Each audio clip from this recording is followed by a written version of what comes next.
Before we begin, if you enjoy relaxing mythology and history stories like this, I'd love to have you join us by subscribing. Now, get comfortable, take a slow breath, and let the story begin. The fire has not yet been lit. You lie upon a bed of oak and wild olive high on Mount Eta, where the night wind moves through the branches and the stars hang cold above the dark valleys of Greece. Below you, men stand in silence. Some are soldiers who once followed you into cities no army could take. Some are shepherds who know you only from songs. Your son Hylas stands near the pyre, unable to meet your eyes. The lion skin that made kings tremble rests beneath your shoulders, but it cannot protect you now. The poisoned garment has burned itself into your flesh. Every breath is work. Every heartbeat feels like another monster pressing its claws into your chest. Yet the pain is not what fills your thoughts. You remember a cradle in Thebes, two serpents sliding through moonlight, the weight of a club cut from an olive tree, the roar of a lion inside a mountain cave, a bronze gate opening into the land of the dead. You remember children laughing in a courtyard, a wife waiting beside a lamp, friends whose graves you left behind on roads stretching from Thrace to the edge of the Western Sea. All your life, people have called you the strongest man alive, but strength has never meant being untouched by suffering. It has meant rising beneath it, carrying it, walking forward when every road leads through darkness. Soon, a stranger will lift a torch. Soon flame will climb through the wood, and the mortal part of you will fall away. But before the fire reaches you, before Olympus opens above the smoke, you return to the beginning. Tonight, you are Hercules, and your life begins beneath a night that refuses to end. Settle deeper into the quiet around you. Let the room grow still. Let the day loosen its hold. The road ahead is long, but you do not need to hurry. You only need to follow the sound of the story. Before Rome calls you Hercules, the Greeks know you as Heracles.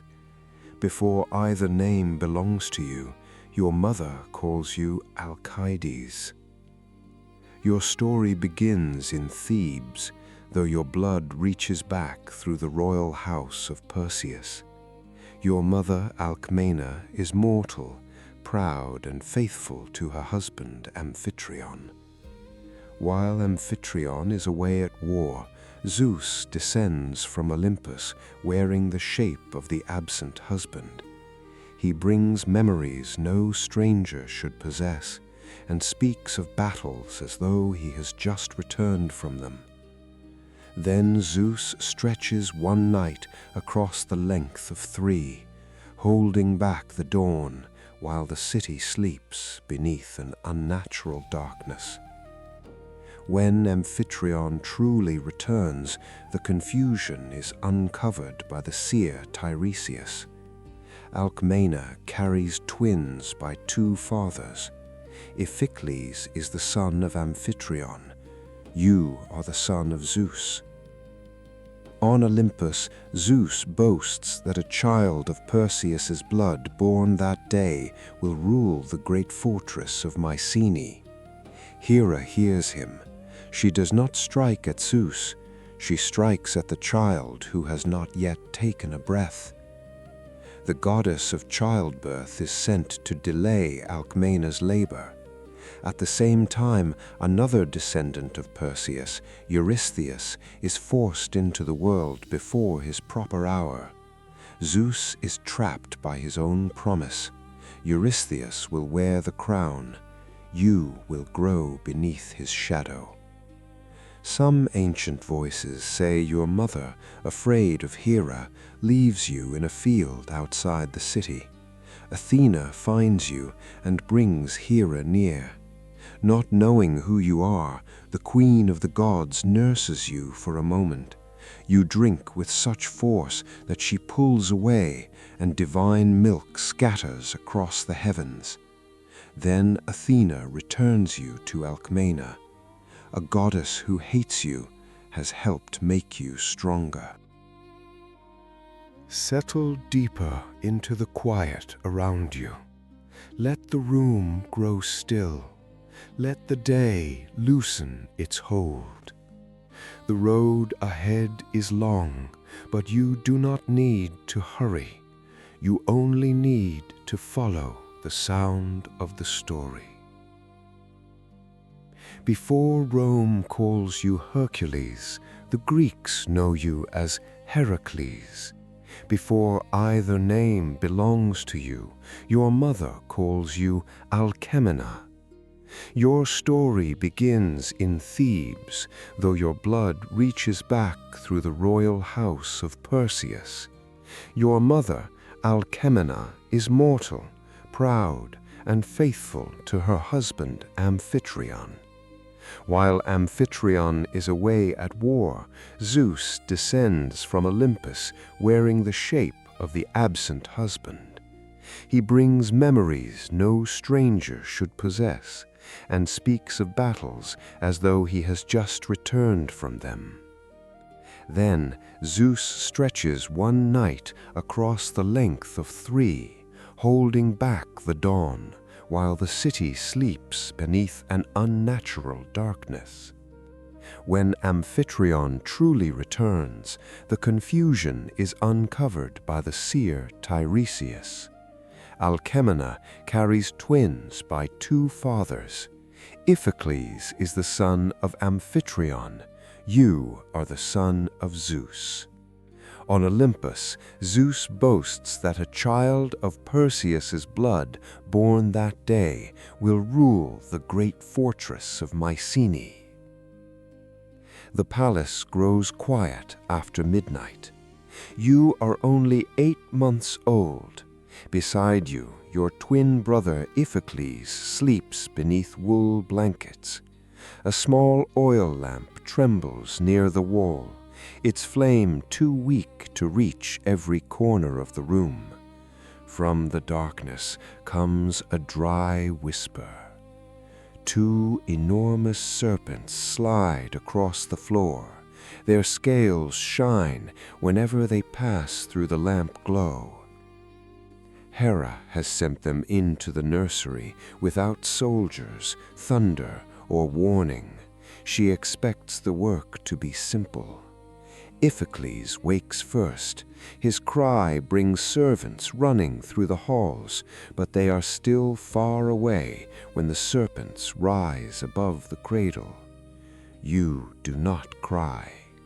One serpent strikes. Your hand closes around its neck. The second twists across your body, and your other hand catches it just below the jaws.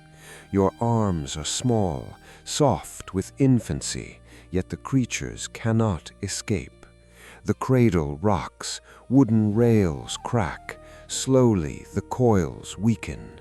When Alcmena and Amphitryon rush into the chamber, they find Iphicles screaming and you sitting calmly among the lifeless serpents, gripping them as though they are braided toys. The seer Tiresias is summoned. He studies the marks on the floor, the broken cradle, and the impossible strength in your hands. He tells your family that beasts will fall before you, tyrants will fear you, and your name will travel farther than any mortal army. But prophecy is never a full map. It shows the summit and hides the cliffs. You grow quickly. Servants learn to reinforce doors, tables, and training posts. You bend objects without meaning to. When another child pushes you, you must remember that your smallest answer can become a wound. This is the first burden of your strength. The world is fragile around you. At night, Alcadena sits beside your bed and tells you that power is not proven by what you can break, it is proven by what you choose to protect. Outside, the hills of Boeotia lie beneath the moon. Somewhere beyond them, monsters are already waiting. Your education is given to the finest teachers anyone can find. Amphitryon teaches you to guide a chariot through dust and sharp turns. Autolycus teaches you wrestling, how to lower your weight and feel an opponent's balance through the smallest movement. Castor teaches you weapons. Eurydice teaches you the bow. Under his eye, you learn to breathe between heartbeats and send an arrow through the center of a distant mark. Music is harder. Linus, brother of Orpheus in some tellings, places a lyre in your hands and demands patience. Your fingers are built for bowstrings and spear shafts. The delicate strings break. Notes come out rough. Linus corrects you again and again until frustration fills the room. One day, he strikes you. The answer comes before thought. You lift the lyre and bring it down with the force you would use against an armed enemy. Linus falls and does not rise. You stand over him in stunned silence. At your trial, you are acquitted under an old law of self-defense, but freedom from punishment does not erase what happened. Amphitryon sends you away from the crowded city to the slopes of Mount Cithaeron, where you tend cattle and learn the distance between anger and action. There, the days are wide and lonely. Pines bend beneath the wind. Rain sweeps across the mountain. You sleep near the herd with your club beside you and begin to understand that no enemy is more dangerous than the instant when your strength moves faster than your judgment. Later storytellers place a vision on this mountain. At a crossroads, two women appear. One promises comfort, pleasure, and a life without difficult labor. The other promises toil, discipline, service, and honor earned slowly.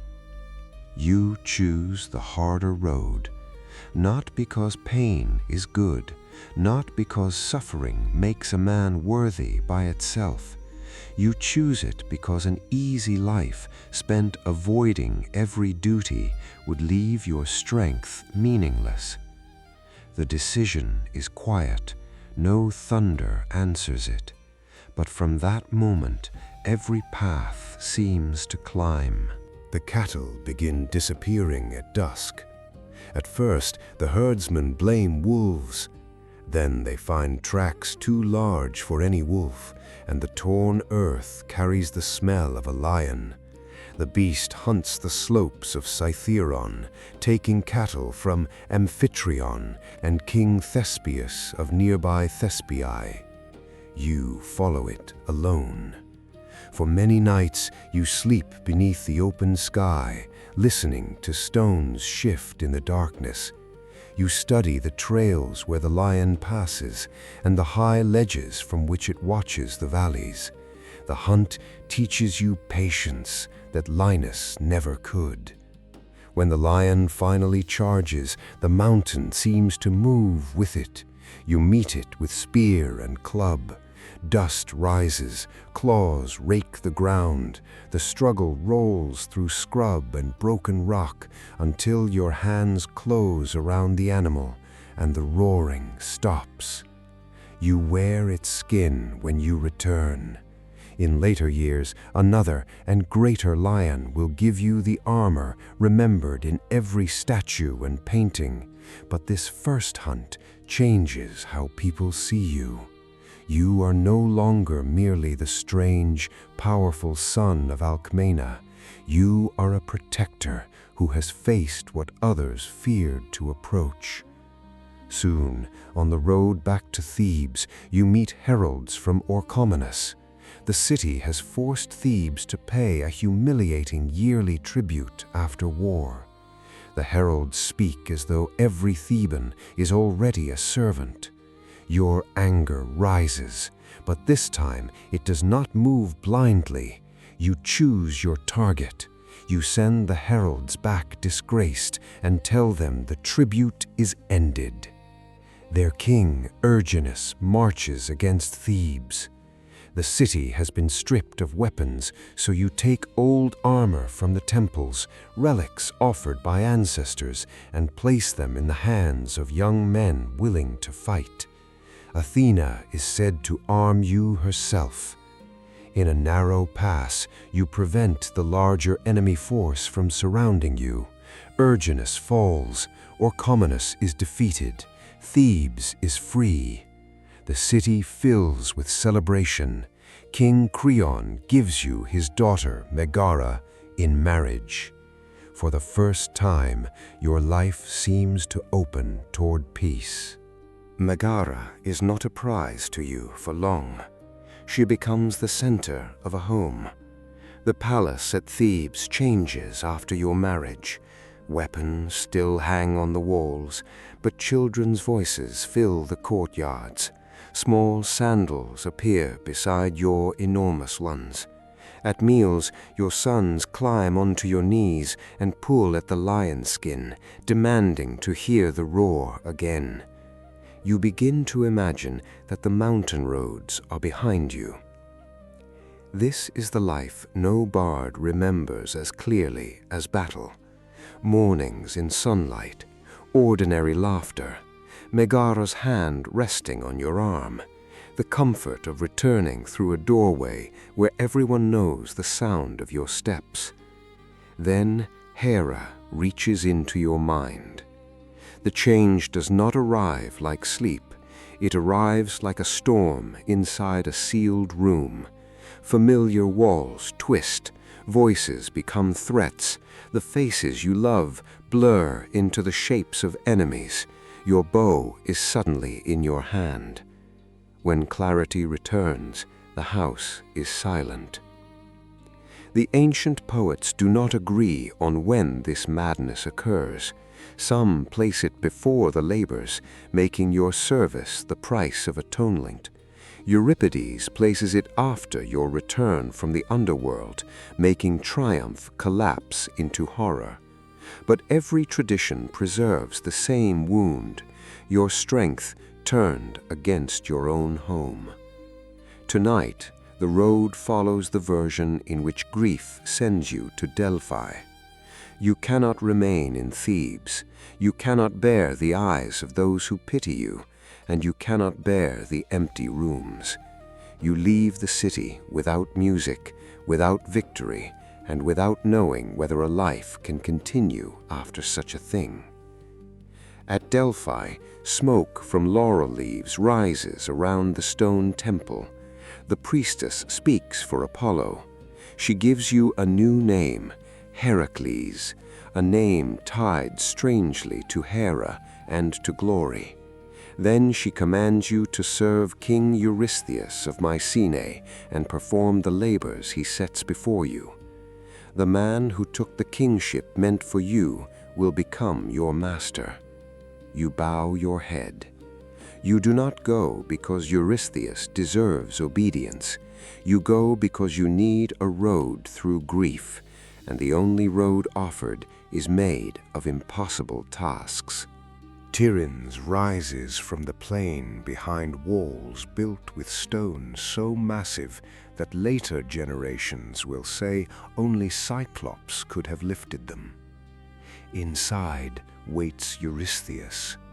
He is your cousin, your king by Hera's design, and the man who has spent years hearing stories about your strength. He sees no glory in your arrival. He sees danger. He speaks through a herald whenever he can, and keeps a great bronze storage jar close enough to hide inside if you return with something still alive. Apollo's command speaks of 10 labors, but 10 will become 12. Eurystheus will reject 2 victories, claiming one was completed with help and another for payment. The rules are his to change. You are given no army, no kingdom follows you. Iolaus, the son of your twin brother Iphicles, becomes your companion and charioteer. He is younger, quick-minded, and loyal enough to stand near dangers that make veteran soldiers turn away. Before the first journey, gifts come from the gods. Hermes gives a sword, Apollo gives a bow and arrows, Hephaestus gives armor, Athena gives a robe, and more importantly, her quiet protection. Yet the weapon most closely tied to you is simpler. You cut a heavy club from wild wood and shape it with your own hands. Eurystheus orders you to Nemea. A lion lives there that cannot be wounded by iron, bronze, or stone. Arrows slide from its hide, spears glance away. It moves between the hills and caves, killing shepherds and travelers, while the villages nearby grow empty. You leave Tiryns on foot. The road winds through olive groves, silver beneath the sun. People watch from doorways as you pass. Some believe you will save them. Others believe they are looking at a dead man. At Cleone, a poor laborer named Molorcus welcomes you into his home. He begins preparing a sacrifice for your success, but you tell him to wait 30 days. If you return, he may sacrifice to Zeus the Savior. If you do not, he may offer the sacrifice to you as one of the dead. Then you climb toward Nemea, where the first true labor is waiting in a cave with 2 mouths. You find the lion by following silence. No birds call near its cave, no goats graze on the slopes. Bones lie pale among the rocks, cleaned by sun and insects.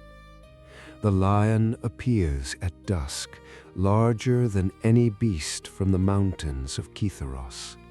Its hide shines like dark gold. You draw Apollo's bow and release an arrow into its shoulder. The shaft strikes and falls. A second arrow glances away. The creature turns toward you, unharmed. It charges. Your club meets its skull with a crack that echoes through the ravine. The blow would shatter a warhorse. The lion stumbles, then rises again. You understand that no weapon will finish this labor. The beast retreats into its cave. There are 2 entrances, and entering through one would allow it to escape through the other. You carry stones until one mouth is sealed. Then you step into the remaining darkness. The air inside is warm with animal breath. Your eyes adjust slowly. The lion comes from the blackness without warning. You drop the useless weapons and take it with your bare hands. Claws tear across your arms. Its roar shakes dust from the roof. You force one arm around its throat and lock the other hand behind its neck. The struggle lasts until your muscles burn and the cave seems too small to contain it. At last, the great body weakens.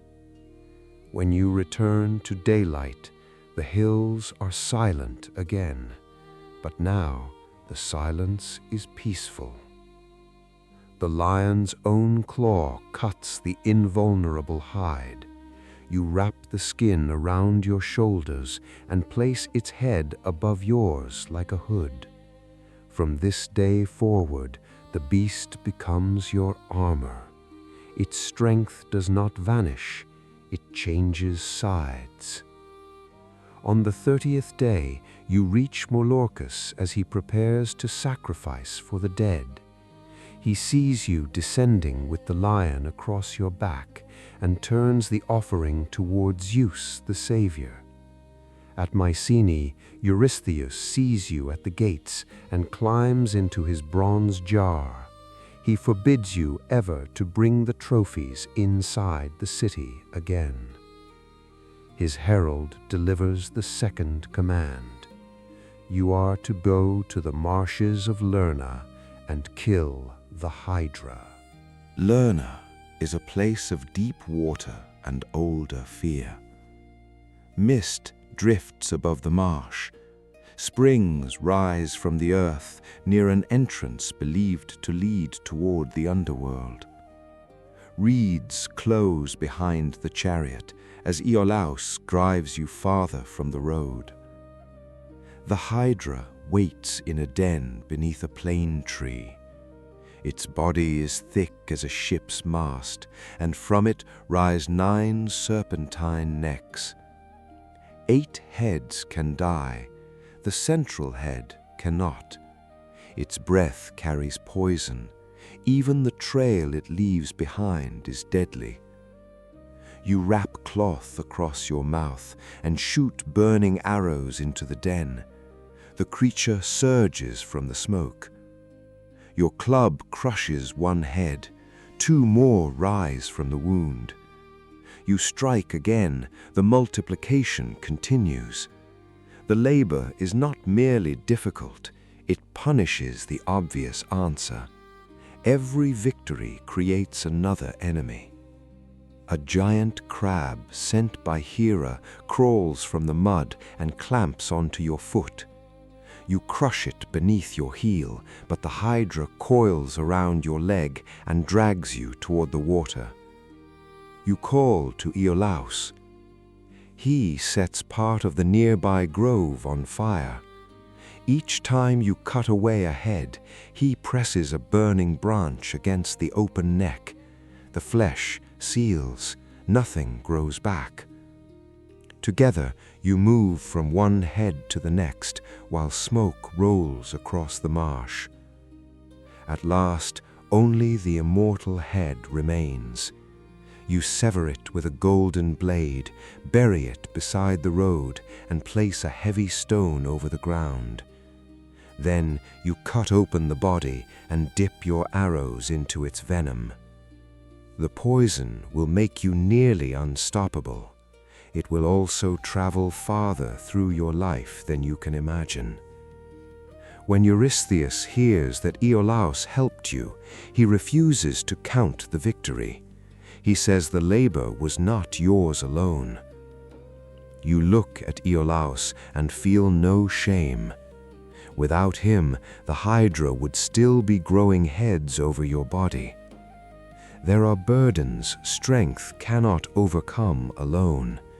That is not failure, it is truth. The next command sends you away from monsters and toward a creature sacred to a goddess, the golden-horned hind of Cyrenea. The Cyrenean hind belongs to Artemis. It has golden antlers, hooves of bronze, and speed that makes an arrow seem slow. Eurystheus orders you to bring it back alive, knowing that killing or wounding the sacred animal may draw the goddess against you. You follow it for a year, across Arcadian forests, over snow-bound ridges, through river valleys bright with spring flowers. The hind remains just beyond reach. Seasons change around the hunt. Your anger fades. pursuit becomes a kind of meditation. You learn where the animal drinks, how it rests, and how gently a powerful hand must move when force is forbidden. At last, beside a river, you catch it in a net and lift it carefully. Artemis appears with Apollo and accuses you of harming what is hers. You explain the command and promise the hind will be returned. The goddess allows you to pass. Eurystheus reaches for the animal when you arrive. You release it a moment early. It springs over his hands and vanishes toward the hills, free again. The fourth labor sends you after the Erymanthian boar. On the journey, you visit the centaur Pholus, who welcomes you with roasted meat, while he eats his own food raw. A sealed jar of wine rests nearby, a gift meant for all the centaurs. When it is opened, the smell draws them from the mountains. The peaceful meal becomes battle. You fire the poisoned arrows. The centaurs flee. One arrow finds Chiron, your wise old friend in some traditions, though he is immortal and cannot escape the pain. He eventually gives up immortality so that suffering can end and Prometheus may be freed in his place. The poison from Lerna has claimed someone you never meant to harm. You continue into winter. The boar charges through deep snow, but its weight works against it. You drive it into a drift, bind its legs, and carry the living beast to Mycenae. Eurystheus sees it kicking across your shoulders and dives once more into the bronze jar. Even you laugh. For a brief moment, fear loses its power. The fifth labor appears less glorious than the others. King Augeas of Elis owns vast herds, gifts of the gods, and his stables have not been cleaned for years. The filth lies in mountains beneath the sun. Eurystheus orders you to clear everything in a single day. Augeas does not know you are acting under command. You offer a bargain. If the stables are clean before sunset, he will give you 1/10 of the cattle. He agrees because he believes the task impossible. You do not begin with a shovel. You study the land. 2 rivers, the Alpheus and Peneus, flow near the walls. You break openings through the stone and dig channels across the earth. Then you turn the rivers.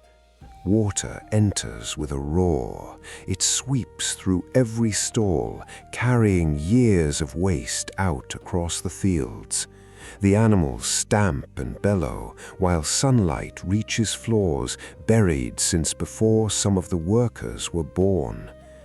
By evening, the stables are clean.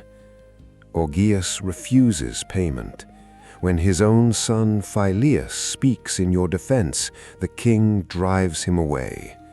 Later, you will return with an army, defeat Augeas, restore Phyleus, and, in one tradition, establish games at Olympia in honor of Zeus. For now, you return to Eurystheus. He rejects the labor. You expected payment, he says, so the work cannot count. The decision is absurd, but it teaches you something. Power is not only claws, poison, and monstrous strength. It can wear a crown and change the meaning of an agreement after the work is finished. You have completed 5 tasks, yet only 3 remain accepted. Still, the work itself cannot be erased. The stables are clean. The rivers have returned to their courses. Farmers downstream see dark, rich earth settling over their fields. Not every victory belongs to the judge who records it. Sometimes the work is real, even when recognition is denied. Eurystheus gives the sixth command. At Lake Stymphalus, birds with bronze beaks and deadly feathers fill the forest. Their wings darken the sky, and no hunter can reach them beneath the trees. This time, Athena brings you an answer made of sound. Lake Stymphalus lies beneath steep mountains, surrounded by wet ground that cannot support your weight. The birds nest inside a dense forest at the water's edge. Some stories give them bronze beaks and metallic feathers sharp enough to fall like arrows. Others remember them simply as a vast, savage flock that devours crops and drives people from the land. You cannot reach them while they remain hidden. Athena appears and gives you a pair of bronze clappers made by Hephaestus. They are small compared with your club, but the goddess does not offer them as weapons. You climb a ridge above the lake and strike them together. The sound is harsh and unnatural. It rolls across the water, rebounds from the mountains, and enters every hollow in the forest. The birds erupt from the trees in a black wave.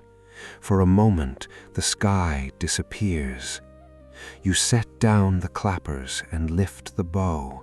Arrow after arrow rises into the flock. The survivors turn away from Arcadia and vanish toward distant islands beyond the sea. The labor ends not through greater force, but through forcing the hidden danger into the open.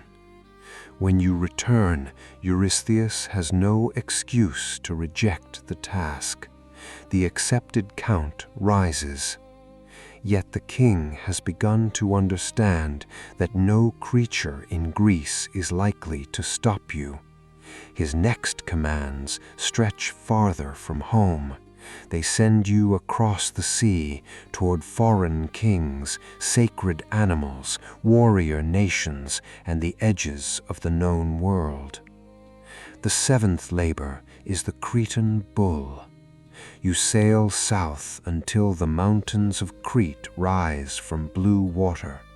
King Minos offers no army, only permission to take the beast if you can. Some say the bull once carried Europa across the sea for Zeus. Others say Poseidon sent it from the waves as a sign, and Minos angered the god by refusing to sacrifice it. Whatever its beginning, the bull now tears through fields and villages. You find it beneath the white Cretan sun. It lowers its horns. You step forward with empty hands. The Cretan bull charges hard enough to shake the ground. You seize its horns and turn with the impact. Dust rises around your legs. The animal throws its head, dragging you across the field, but you refuse to release it. Slowly, you force the horns downward and bring the bull beneath your control. You do not kill it. You cross the sea with the living beast and present it to Eurystheus. As always, the king wants the trophy only until it stands near him. The bull is released.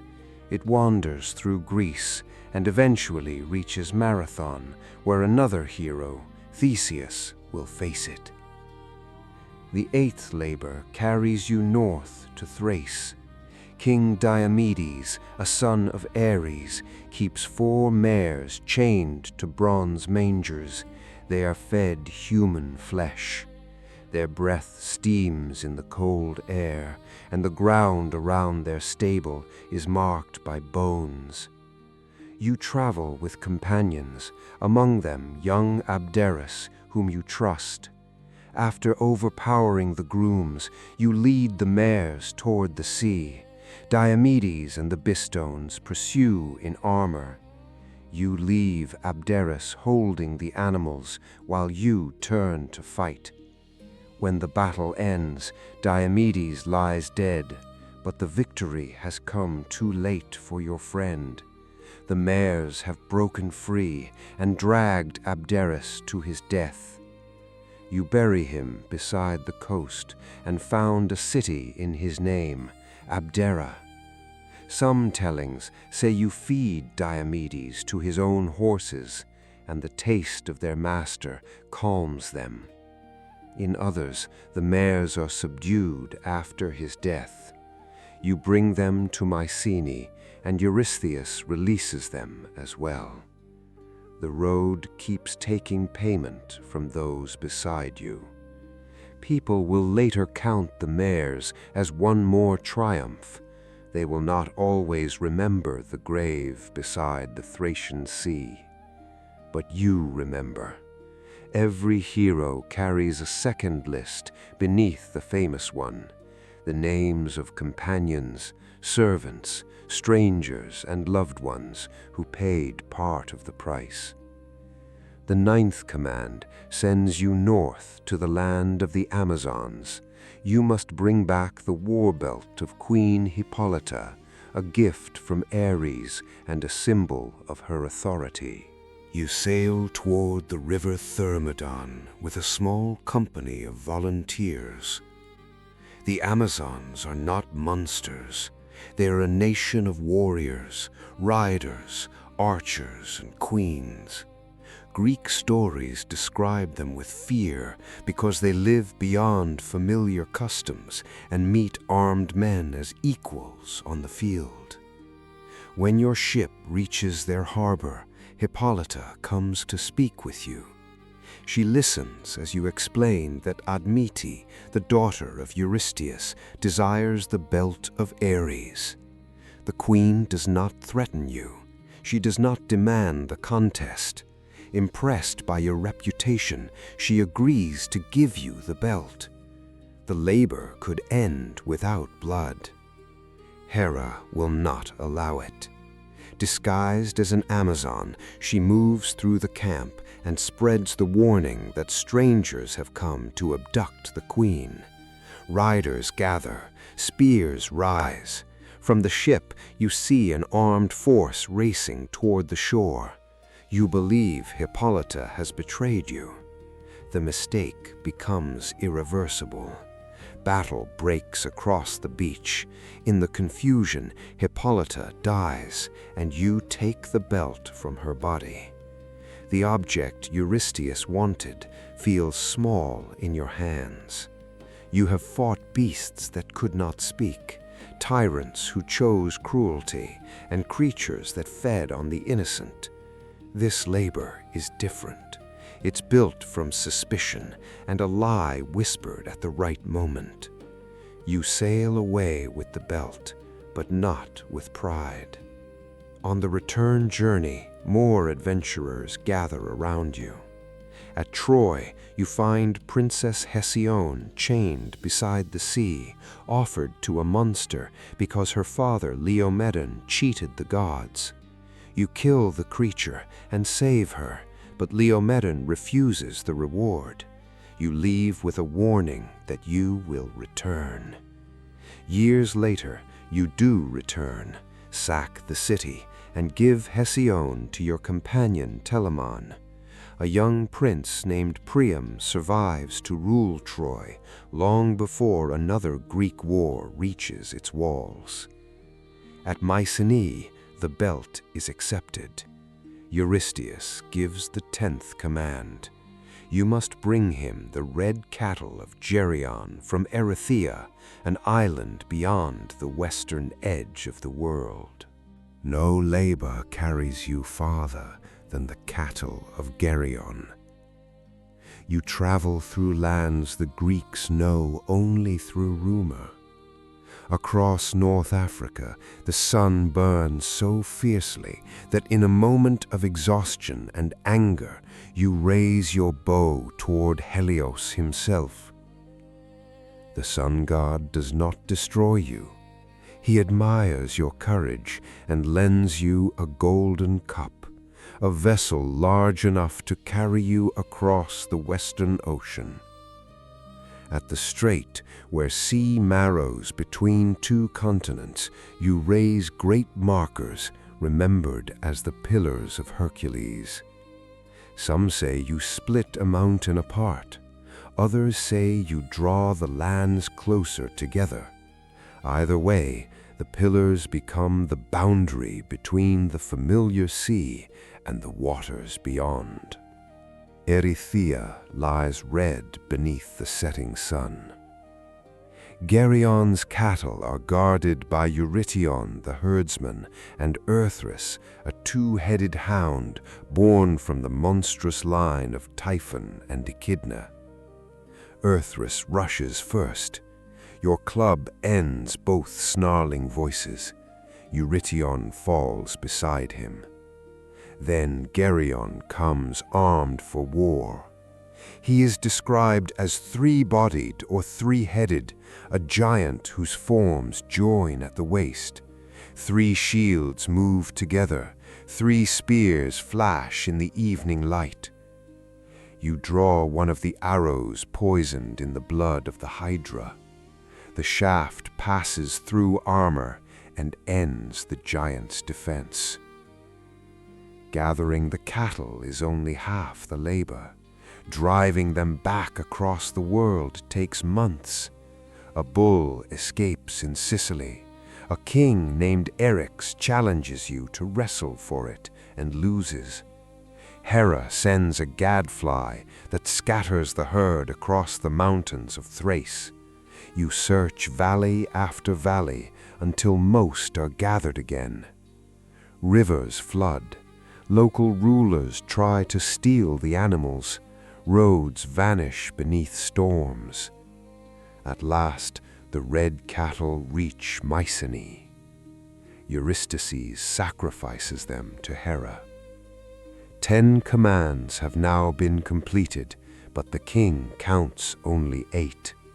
He rejects the Hydra because Iolaus helped, and the stables because Argaeus promised payment. 2 more labors remain. The next will require you not merely to cross the known world, but to touch the weight of the sky. The apples of the Hesperides grow in a garden beyond ordinary maps. They were given to Hera at her marriage to Zeus, and are guarded by nymphs and an undying dragon. Eurystheus does not tell you where the garden lies.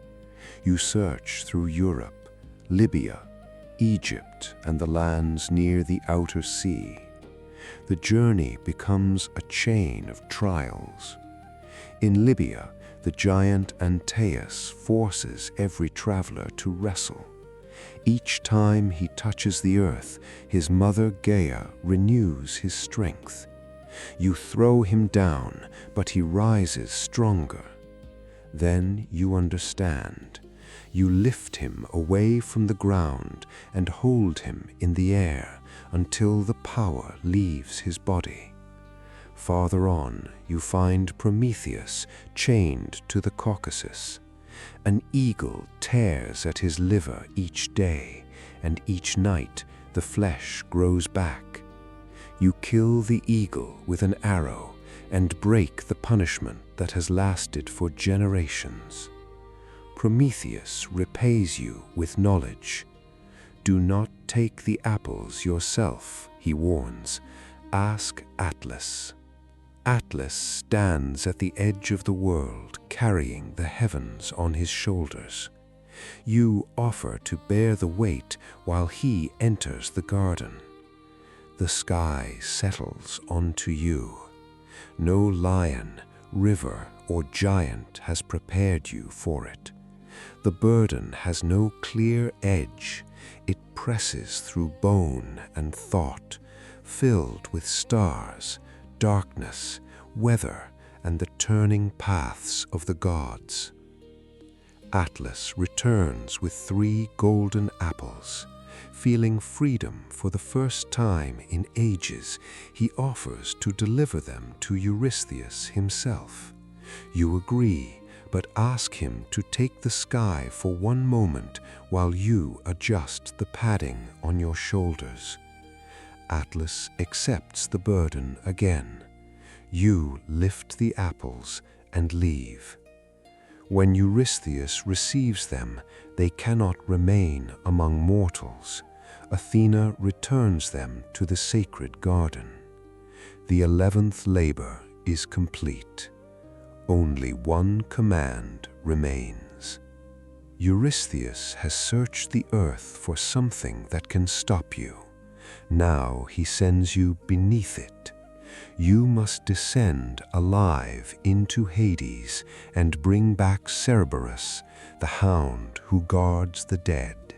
Before entering the underworld, you travel to Eleusis and seek initiation into sacred mysteries. There are doors no amount of muscle can open.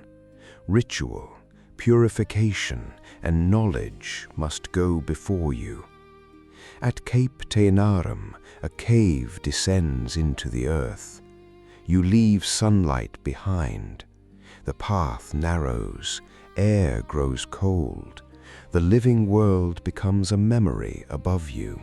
Shadows gather along the road, and rivers move through darkness without reflecting a sky. Hermes guides travelers between worlds. Athena remains near, yet every step is yours. The dead recognize you. Some flee, thinking your drawn bow can kill them again. Others gather to look upon the living man who has entered their country willingly. You find Theseus and Pirithous trapped on a stone seat, punished for attempting to carry away Persephone. You seize Theseus and pull until the earth releases him. When you try to free Pirithous, the ground shakes, and you understand that one rescue is permitted, not two. Farther on, you meet the shade of Meleager, once a great warrior. In death, his anger has cooled. He tells you of his sister Deianira, still living in Calydon. The name remains with you. At last, you stand before Hades and Persephone. You ask for Cerberus. Hades agrees on one condition: you must master the hound without weapons. Cerberus waits near the gates, enormous in the dark. 3 dog heads watch you at once. Serpents coil from his body. His tail rises like a dragon. You wrap the Nemean lion skin around yourself and step close. The hound lunges, jaws close against the invulnerable hide. Serpents strike. You lock both arms around the beast and hold while all 3 heads roar into the caverns. Slowly, Cerberus yields. You lead him upward. When daylight touches the hound, foam falls from his mouths and poisonous plants rise where it strikes the earth. At Mycenae, Eurystheus sees death's own guardian and hides in his jar for the final time. Then he orders you to take Cerberus back. You return the hound to Hades. The labors are finished. For the first time in years, no command waits at the gate. Freedom feels lighter than you expected, and less complete. The world has been cleared of many terrors. Roads are open. Kings offer feasts. Temples display your name. Yet no labor can return the house in Thebes to what it was. You travel because stillness brings memory too close. Stories place you among the Argonauts for part of their voyage. They place you beside Admetus when death comes for Alcestis. In that tale, you wrestle death itself and return the queen to her husband. They place you in wars against giants, beside gods who need a mortal-born champion to finish what immortals cannot. The adventures multiply because Greece begins to imagine you wherever the world needs an impossible rescue. But one road turns dark. King Eurytus, your old archery teacher, promises his daughter Iole to whoever can defeat him and his sons with the bow. You win. Eurytus refuses the marriage, fearing the madness that destroyed your first family. Soon after, cattle vanish from his land. His son Iphitus leaves you innocent and comes to ask your help finding them. You welcome him. Then madness or rage returns, sudden and terrible, and you throw him from the walls of Tyrans. Again, clarity arrives after the act. A sickness takes hold of you. You seek purification. At Delphi, the priestess refuses to answer. Furious, you seize the sacred tripod and threaten to establish an oracle of your own. Apollo comes to stop you. God and hero struggle over the tripod until Zeus throws a thunderbolt between you. The quarrel ends, and the oracle finally speaks. To be cleansed, you must be sold into servitude for 3 years. The price must be paid to the family of Iphitus. Hermes leads you to Lydia, where Queen Omphale buys your service. The strongest man in the world becomes the property of a foreign queen. The labors taught you to overpower beasts. Omphale's court will teach you something stranger, how little your identity depends on the way other people expect strength to look. Lydia is rich with rivers, wooded mountains, dyed cloth, music, and customs unfamiliar to Greek eyes. Queen Omphale does not fear you. She gives commands as Eurystheus once did, but without hiding inside bronze. You guard roads, defeat robbers, and destroy dangers that trouble her kingdom. You capture the Cercopes, 2 mocking thieves who steal from travelers. Hanging upside down from a pole across your shoulders, they notice the dark hair covering your back and joke about an old warning from their mother to beware a man with black hind quarters. Their fearless laughter surprises you. Instead of killing them, you set them free. Later, artists and Roman poets delight in reversing the symbols of your life. Omphale wears the lion skin and carries your club, while you sit among her attendants in soft clothing, spinning wool. Whether this happened exactly as later storytellers imagined matters less than what the image reveals. A club can be held by a queen.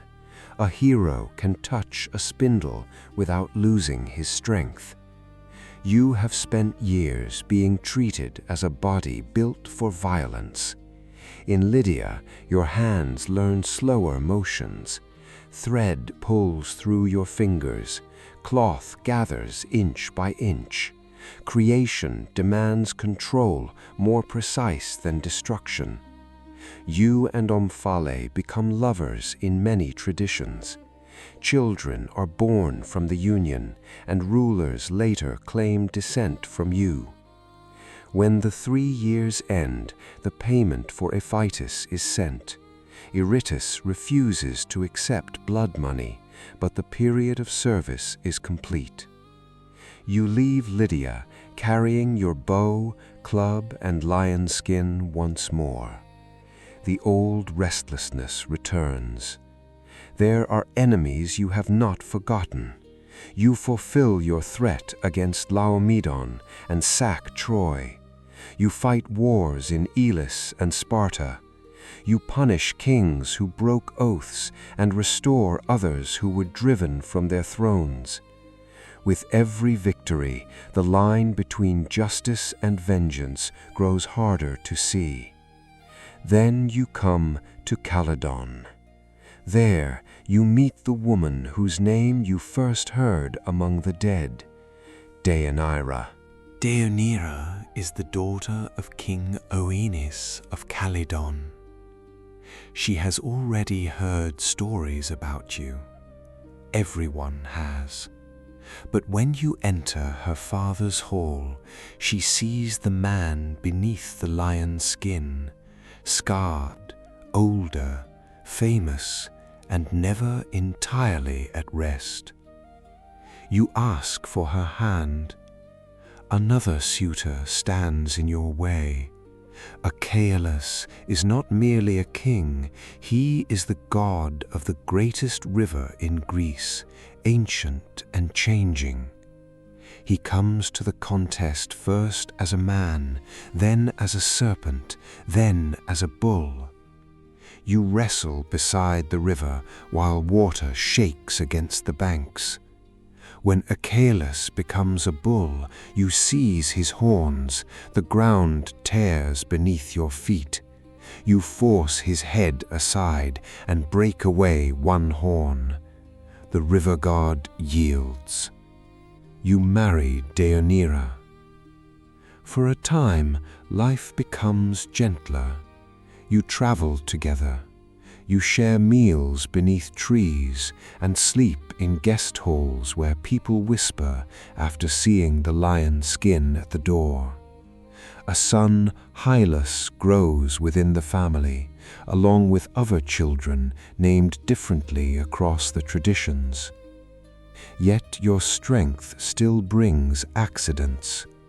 At a feast, a young servant named Eunomus pours water over your hands.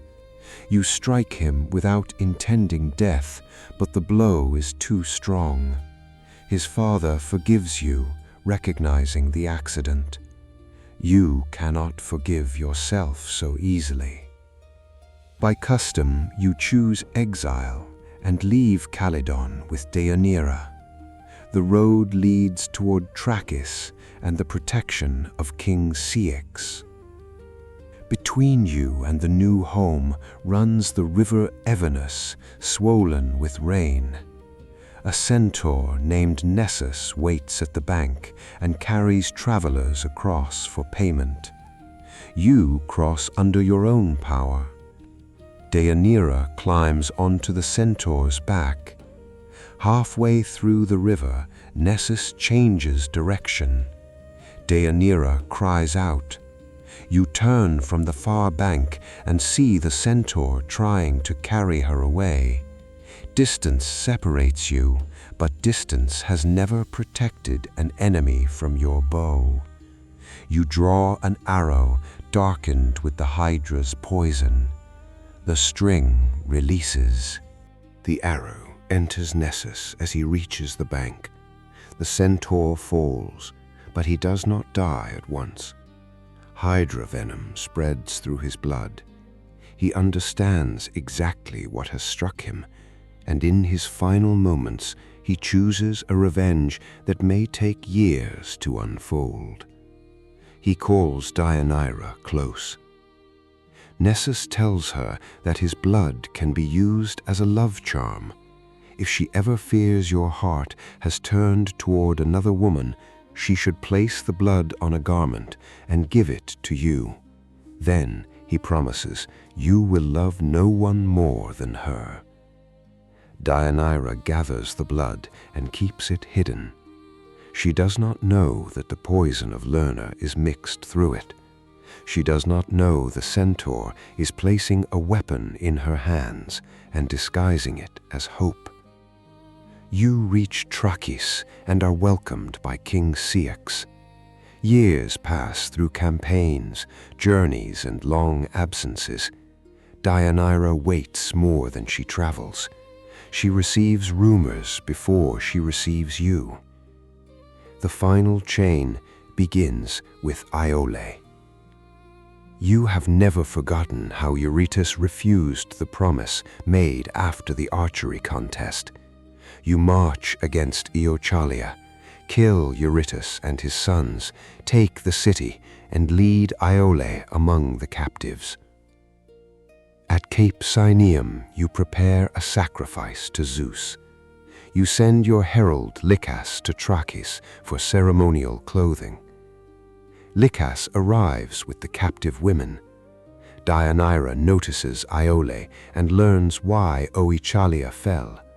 Fear enters the space where trust has already been weakened by years apart.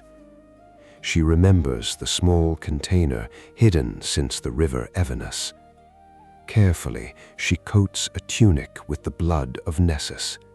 She tells Lycas that it is a gift for you, meant to renew the bond between husband and wife. She warns him to keep the garment away from sunlight and flame until you wear it. After he leaves, a drop of the mixture falls into the sun. It begins to boil. The wool dissolves against the stone. Deianira watches in horror and understands too late. You dress for sacrifice. The tunic feels ordinary when it touches your skin. Priests arrange the altar. Smoke rises. A fire is lit beneath the offering. Heat wakes the poison. At first, it is a sting beneath the cloth. Then the hydra's venom begins to burn through you. The fabric clings to your body. When you tear at it, skin comes away with the wool. No enemy has ever entered so deeply. The poison is not on you. It is inside every place the garment touches. In agony, you seize Lycius, believing he knowingly brought the weapon. You hurled him from the headland into the sea. Another innocent life is taken in the first movement of your pain. The men around you cannot help. Water does not cool the burning. Blades cannot cut it away. The lion skin that turned aside claws and iron hangs useless beside you. You are carried by ship to Trachis. Deianira learns what happened. Hylas, not yet understanding her intention, condemns her. She enters the palace and takes her own life. When Hylas reaches you, anger is all that holds your body together. You demand to know why your wife tried to kill you. Then your son tells you about Nessus. The rage changes. Long ago, an oracle said that no living enemy would kill you. Your death would come through one already dead. The prophecy has been waiting inside the centaur's blood. You understand that Deianira acted from fear, not murder. But understanding arrives after judgment, as it has too many times in your life. There is no cure. You order Hylas to carry you to Mount Oeta. There he must build a pyre from oak and wild olive. You also command him, when the proper time comes, to marry Iole. The request is painful and tangled, born from a world where families, captives, duties, and promises are bound together without mercy. Your son agrees to bring you to the mountain, but he cannot light the fire. The procession begins. Above Oeta, clouds gather around the hidden road to Olympus. The mountain air is clean, almost cold. Your companions lay the wood as you commanded, oak below, wild olive above. The pyre rises against the evening sky. They place you at its center. No one will light it. Warriors who followed you through blood and smoke turn their faces away. Hylas stands rigid, unable to become the hand that ends his father's pain. Then a shepherd and archer named Poas passes nearby. In other traditions, it is his son, Philoctetes. He hears your request and understands that mercy can sometimes wear a terrible shape. You give him your bow and the arrows poisoned at Lerna, weapons that will one day travel to Troy and help end the greatest war of the heroic age. He takes the torch. Flame touches the dry wood. At first, smoke moves around you in thin gray strands. Then the olive branches catch, and fire climbs toward the lion skin.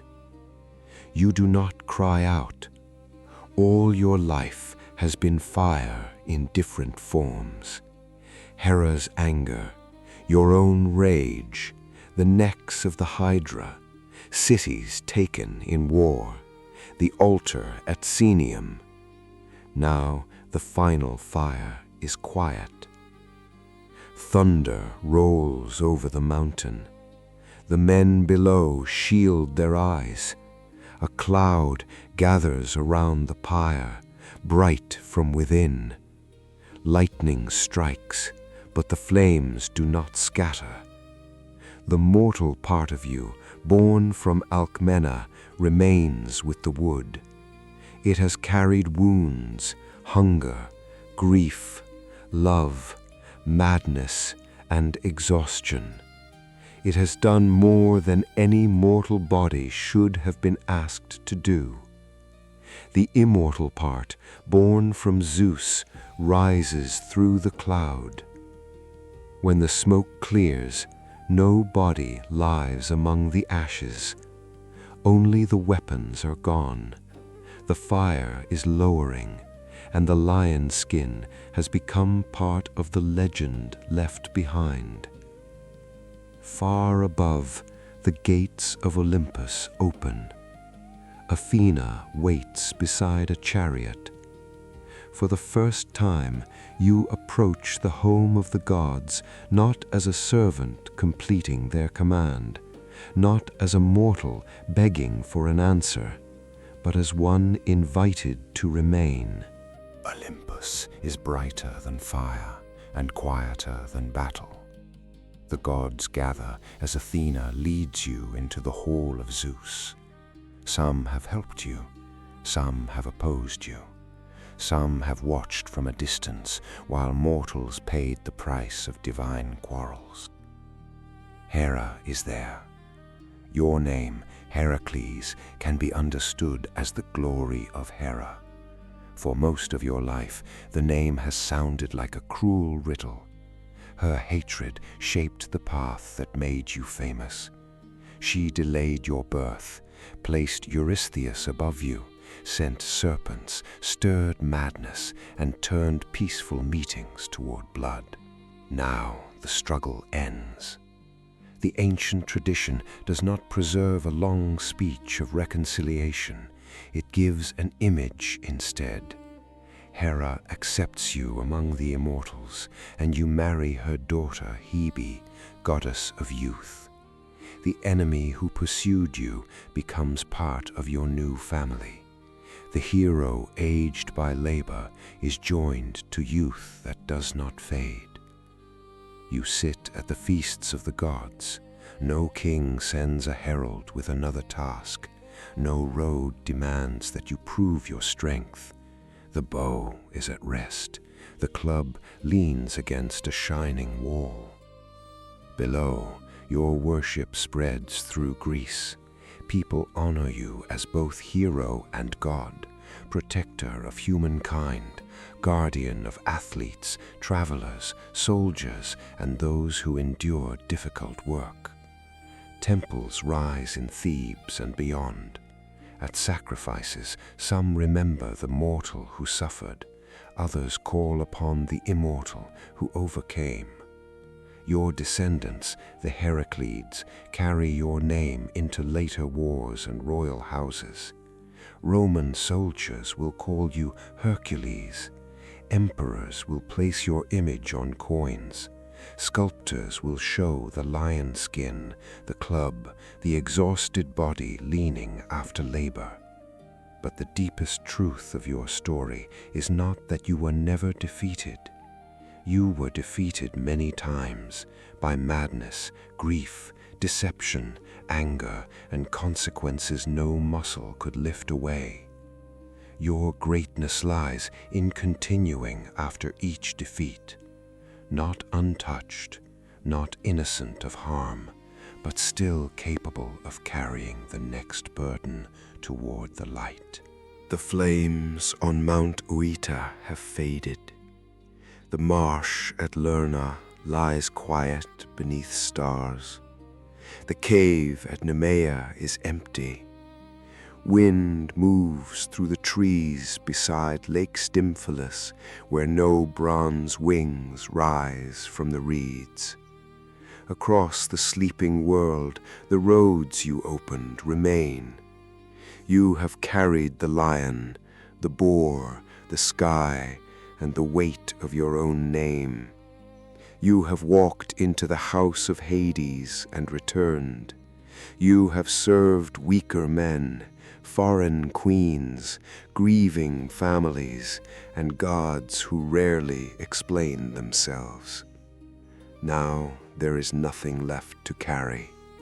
The club rests. The bowstring is silent. The lion's skin lies warm across your shoulders, no longer heavy with battle. Beside you, Hebe pours clear nectar into a golden cup. Beyond the halls of Olympus, clouds drift slowly over Greece. From this height, the places of your life seem close together. Thebes glows beneath moonlight. Kithaeron stands dark and peaceful. The road to Delphi winds through silver olive groves. Far to the west, the pillars at the edge of the sea hold the last color of sunset. You think of Alcmena, whose mortal courage began the story, of Amphitryon, who raised a child not entirely his own, of Iolaus beside the fire at Lerna, of Megara and the children whose absence could never become a completed labor, of Abderus by the Thracian shore, of Deianira beside the river, of Hyllus beneath the mountain. Even gods remember, but memory no longer burns. It moves through you like distant thunder, present without pain. Your breathing slows. The feast grows quiet around you. The stars turn above the peaks. Somewhere below, a traveler repeats your story beside a small fire, and another listener closes tired eyes. You do not need to fight the night. You do not need to earn this rest. The labors are over. The road is finished. And beneath the calm, unaging sky of Olympus, Hercules finally sleeps. If this journey helped you relax or carried you for a little while into another world, I'd truly appreciate your support. Leaving a like and subscribing helps this channel continue bringing ancient stories to life, one legend at a time. Thank you for listening. Sleep well, and I'll see you in the next story.